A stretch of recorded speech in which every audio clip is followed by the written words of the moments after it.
2013 সালের 5 মে রাতের অন্ধকারে আইনশৃঙ্খলা রক্ষা বাহিনীর অভিযোগ উঠে অনেককে হত্যার।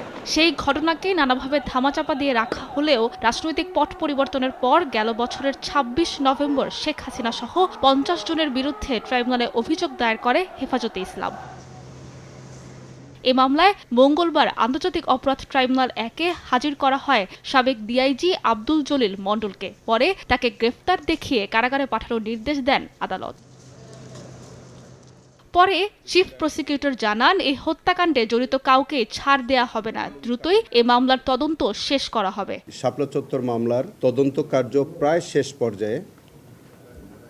আমরা খুব আশা করছি যে খুব সহসাই আমাদের তদন্ত কার্য শেষ হবে এবং এই মামলায় আমরা রিপোর্ট দাখিল সাপেক্ষে ট্রাইব্যুনালে ফর্মাল চার্জ আমরা দাখিল করতে সক্ষম হব।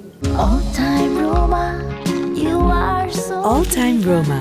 Taste it, love it. এদিকে 2015 সালে বরিশালে 2 ছাত্রদল নেতাকে ক্রসফায়ার হত্যার ঘটনায় শেখ হাসিনার ফুফাতো ভাই আবুল হাসনাত আব্দুল্লাহ সহ 4 জনের বিরুদ্ধে অভিযোগ আমলে নিয়ে 2 জনের বিরুদ্ধে গ্রেফতারি পরোয়ানা জারি করে ট্রাইব্যুনাল। চিফ প্রসিকিউটর বলেন, অতীতের সব ক্রসফায়ারের বিচার হবে। যতগুলো ক্রসফায়ারের ঘটনা ঘটেছে আমরা তার একটা পরিসংখ্যান নিচ্ছি, সবগুলো কেসের কপি আমরা সংগ্রহ করছি।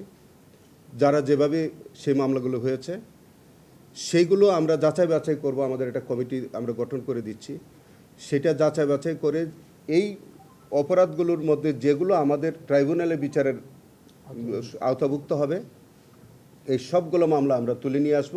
এদিকে 5 আগস্টের পর জুলাই হত্যাকাণ্ড সংক্রান্ত যত মামলা হয়েছে তাতে অনিয়ম হয়েছে কিনা তা যাচাই বাছাই করা হবে বলেও জানান চিফ প্রসিকিউটর। সাব্বিনা মজুমদার, সময় সংবাদ, ঢাকা।